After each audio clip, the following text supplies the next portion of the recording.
یکساں معلوم ہوتا ہے۔ حضرت ابو حفص حداد کا انتقال 260 ہجری میں ہوا۔ حضرت جنید بغدادی رحمۃ اللہ علیہ 9 سال تک اس مرد جلیل کی روحانی صحبتوں سے فیضیاب ہوئے۔ آپ کے دیگر اساتذہ میں حضرت شیخ محمد بن علی اور حضرت محمد بن مسروق توسی رحمۃ اللہ علیہ کے اسماء گرامی بھی نمایاں ہیں۔ حضرت شیخ محمد بن علی رحمۃ اللہ علیہ کا انتقال 276 ہجری میں ہوا۔ حضرت محمد بن مسروق توسی رحمۃ اللہ علیہ 298 ہجری میں دنیا سے رخصت ہوئے۔ اسی سال حضرت جنید بغدادی رحمۃ اللہ علیہ نے انتقال فرمایا۔ ان تاریخی حوالوں سے ثابت ہوتا ہے کہ حضرت محمد بن مسروق توسی رحمۃ اللہ علیہ وہ بزرگ تھے جن سے حضرت جنید بغدادی رحمۃ اللہ علیہ نے آخر عمر تک استفادہ کیا۔ علامہ ابن جوزی رحمۃ اللہ علیہ نے حضرت جنید بغدادی رحمۃ اللہ علیہ کے ایک اور استاد حضرت یعقوب زیات رحمۃ اللہ علیہ کا بھی ذکر کیا ہے۔ حضرت یعقوب زیات رحمۃ اللہ علیہ کی عارفانہ شان کے بارے میں خود حضرت جنید بغدادی رحمۃ اللہ علیہ فرماتے ہیں، میں پہلی بار اپنے استاد کی خدمت میں حاضر ہوا تو حضرت شیخ یعقوب کے دروازے پر بہت سے طالبان دیدار کھڑے تھے۔ ہمارا خیال تھا کہ حضرت شیخ ہمیں اندر آنے کی اجازت دے دیں گے، مگر یکایک خانقاہ کے دروازے پر ایک خدمتگار نمودار ہوا اور اس نے ہم لوگوں کو مخاطب کرتے ہوئے کہا، شیخ نے فرمایا کہ کیا تم لوگوں کے لیے اللہ تعالیٰ کا مشغلہ کافی نہیں جو اس کا ذکر چھوڑ کر میرے پاس آئے ہو؟ حضرت شیخ یعقوب زیات رحمۃ اللہ علیہ کا ارشاد گرامی سن کر دوسرے درویش تو کچھ نہیں بولے، مگر میں نے آپ کے خادم سے عرض کیا، جب حضرت شیخ کی خدمت میں حاضر ہونا بھی اس کے شغل میں داخل ہے تو پھر ہم لوگ کیوں حاضر نہ ہوں؟ جب حضرت شیخ یعقوب زیات رحمۃ اللہ علیہ نے حضرت جنید بغدادی رحمۃ اللہ علیہ کی بات سنی تو آپ کو اندر آنے کی اجازت دے دی۔ حضرت جنید بغدادی رحمۃ اللہ علیہ نہایت ادب اور عقیدت کے ساتھ حضرت شیخ یعقوب کی خدمت میں حاضر ہوئے اور توکل کے موضوع پر بحث چھیڑ دی۔ اتفاق سے اس وقت حضرت شیخ یعقوب رحمۃ اللہ علیہ کے پاس ایک درہم موجود تھا۔ آپ نے فوراً اپنے خدمتگار کو طلب کیا اور وہ درہم اس کے حوالے کر دیا۔ پھر اس کے بعد توکل کے موضوع پر نہایت عالمانہ تقریر کی، جس سے سن کر حضرت جنید بغدادی رحمۃ اللہ علیہ بہت متاثر ہوئے۔ پھر جب تقریر ختم ہو گئی تو آپ رحمۃ اللہ علیہ نے حضرت جنید بغدادی رحمۃ اللہ علیہ کو مخاطب کر کے فرمایا، مجھے اس بات سے شرم آئی کہ توکل پر گفتگو کروں اور خود میرے پاس کچھ رقم موجود ہو۔ اس واقعے سے سامعین اندازہ کر سکتے ہیں کہ حضرت شیخ یعقوب زیات رحمۃ اللہ علیہ کس شان کے صوفی تھے۔ حضرت جنید بغدادی رحمۃ اللہ علیہ فرماتے ہیں، میں نے 200 اساتذہ سے اکتساب علم کیا، مگر یہ اہل طلب کی کم نصیبی ہے کہ وہ حضرت جنید بغدادی رحمۃ اللہ علیہ کے چند ہی استادوں کے حالات اور نام سے باخبر ہو سکے۔ باقی بزرگوں کے اسماء گرامی اور حالات زندگی پر گہرا پردہ پڑا ہوا ہے۔ تاہم جن اساتذہ کے نام اور علمی کارنامے تاریخ کے اوراق میں محفوظ ہیں، انہیں دیکھ کر اندازہ ہوتا ہے کہ وہ نابغہ روزگار انسان تھے اور انہی کے بے داغ ہاتھوں نے اس لالہ صحرائی کی حنا بندی کی تھی۔ عام طور پر اولیاء کرام نے طلب علم اور جذبہ عشق کی پیاس بجھانے کے لیے انتہائی طویل اور دشوار گزار سفر اختیار کیے۔ مثال کے طور پر حضرت خواجہ معین الدین چشتی رحمۃ اللہ علیہ کو دیکھیے کہ سجستان یعنی ایران میں پیدا ہوئے، پھر اپنے پیر و مرشد حضرت خواجہ عثمان ہارونی رحمۃ اللہ علیہ کے ساتھ مسلسل 14 سال تک سفر میں رہے، پھر ملتان تشریف لائے جو اس وقت کفر و باطل کے اندھیروں میں ڈوبا ہوا تھا۔ اس کے بعد اجمیر تشریف لائے اور اس سنگلاخ علاقے میں ہمیشہ کے لیے سکونت پذیر ہو گئے، جہاں کے دیوتا بھی پتھر کے بنے ہوئے تھے اور زمین بھی پتھر کی تھی اور اس پر بسنے والے انسان بھی پتھر کے دل و دماغ رکھتے تھے۔ اگر آپ تاریخ تصوف کا مطالعہ کریں تو ایسے بہت سے نام نظر آ جائیں گے، مگر شاید جنید بغدادی رحمۃ اللہ علیہ وہ تنہا صوفی ہیں جو بغداد میں پیدا ہوئے، اس شہر میں تعلیم حاصل کی اور اس خطہ ارض میں آسودہ خاک ہوئے۔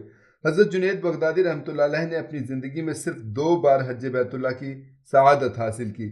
ایک بار حضرت سری سختی رحمۃ اللہ علیہ 7 سال کی عمر میں اپنے ہمراہ حجاز مقدس لے گئے تھے، پھر دوسری مرتبہ عہد جوانی میں آپ مکہ معظمہ حاضر ہوئے۔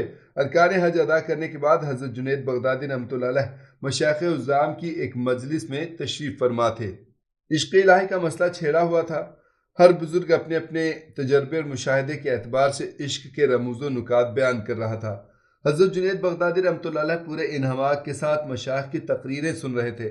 آخر بہت دیر بعد ایک بزرگ آپ سے مخاطب ہوئے، شیخ بغدادی آپ بھی تو کچھ فرمائیے کہ عشق الہی کیا ہے؟ مشائخ کی فریاد سن کر حضرت جنید بغدادی رحمۃ اللہ علیہ نے سر جھکا لیا اور کچھ دیر تک اسی حالت میں بیٹھے رہے۔ پھر آپ رحمۃ اللہ علیہ نے سر اٹھایا تو آنکھوں میں آنسو تھے۔ اے راہ روان کوچا عشق، میں تم سے کیا کہوں کہ عشق الہی کیا ہے؟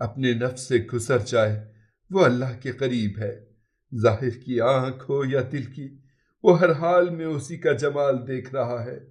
ایسے بندے کا دل اگر تجلیات حق سے جل جائے تو کیا تعجب ہے، اور اگر وہ مست و بے خود ہو جائے تو اس سے کوئی فرق نہیں پڑتا کہ قادر مطلق اس پر غیب کے پردے اٹھا دیتا ہے۔ پھر وہ کلام کرتا ہے تو اللہ کا، اس کی زبان اللہ کے سوا کسی لفظ سے آشنا نہیں ہوتی، وہ حرکت کرتا ہے تو اللہ کے حکم سے، اور اگر ٹھہرتا ہے تو اللہ کی مرضی سے۔ مختصر یہ کہ وہ اللہ کے لیے ہے اور اللہ ہی کے ساتھ ہے۔ ابھی حضرت جنید بغدادی رحمۃ اللہ علیہ اتنا ہی کہنے پائے تھے کہ تمام مشائخ بے چین ہو کر رونے لگے۔ پھر سب نے بیک زبان کہا، اے تاج العارفین، اس سے بڑھ کر عشق کی تعریف نہیں ہو سکتی، اللہ آپ کے کمالات میں مزید ترقی عطا فرمائے۔ اسی سفر حج کا واقعہ ہے کہ ایک رات حضرت جنید بغدادی رحمۃ اللہ علیہ تن تنہا طواف کعبہ کے لیے حاضر ہوئے تو ایک عورت بھی خانہ خدا کا طواف کر رہی تھی۔ اچانک عورت کی پرسوز آواز ابھری، وہ طواف کے ساتھ کچھ عاشقانہ اشعار بھی پڑھتی جاتی تھی۔ حضرت جنید بغدادی رحمۃ اللہ علیہ عورت کے اس عمل کو کچھ دیر تک برداشت کرتے رہے۔ پھر جب اس خاتون کی آواز طواف میں خلل انداز ہونے لگی تو آپ اس کے قریب پہنچے اور نہایت پرجلال لہجے میں فرمانے لگے، اے بے خبر، تجھے اس مقدس و محترم مقام پر اپنی ناپاک آرزویں بیان کرتے ہوئے شرم نہیں آتی ہے؟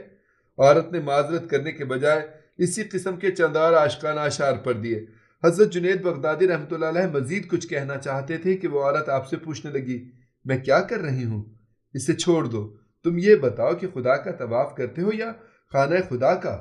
حضرت جنید بغدادی رحمۃ اللہ علیہ نے کسی تعامل کے بغیر فرمایا، ہم اہل ایمان خانہ خدا کا طواف کرتے ہیں۔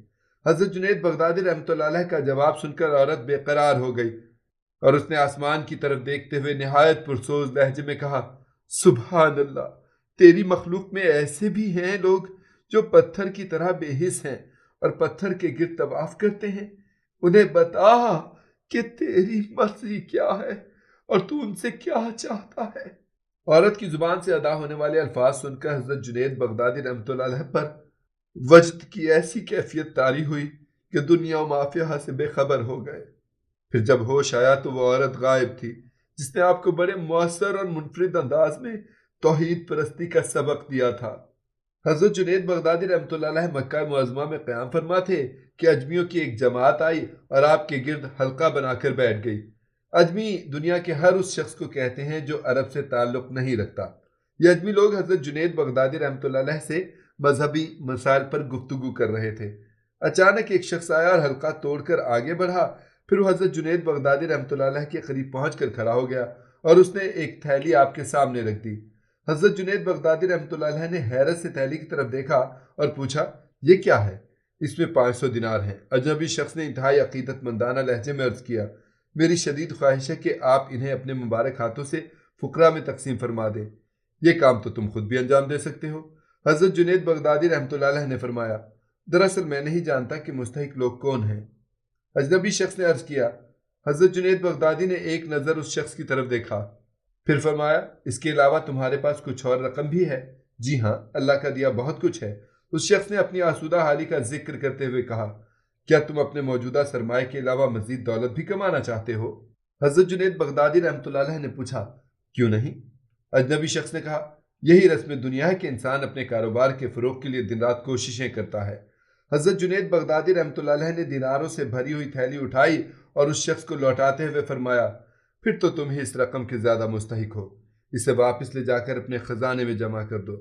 حضرت جنید بغدادی رحمۃ اللہ علیہ فرماتے ہیں کہ قدرت نے عجیب عجیب انداز سے میری دستگیری کی اور عبرت کے لیے عجیب عجیب مناظر دکھائے۔ ایک بار میں سفر حج کے دوران ریگستان سے گزر رہا تھا کہ ایک شخص ببول کے درخت کے نیچے بیٹھا ہوا تھا۔ میں نے قریب جا کر دیکھا تو وہ ایک نوجوان تھا جو حق کی تلاش میں گھر سے نکلا تھا۔ لوگ آ رہے ہیں، جا رہے ہیں، مگر تم ایک ہی جگہ بیٹھے ہو۔ میں نے نوجوان سے دریافت کیا، آخر اس کی کیا وجہ ہے؟ نوجوان نے بڑی اداس نظر سے میری طرف دیکھا اور کفِ افسوس ملتے ہوئے بولا، مجھ پر ایک کیفیت طاری تھی، مگر جب یہاں پہنچا تو وہ کیفیت ختم ہو گئی، میں اسی کی تلاش میں بیٹھا ہوں۔ حضرت جنید بغدادی رحمۃ اللہ علیہ فرماتے ہیں کہ میں نے اس نوجوان کی بات سنی اور اپنا سفر جاری رکھا۔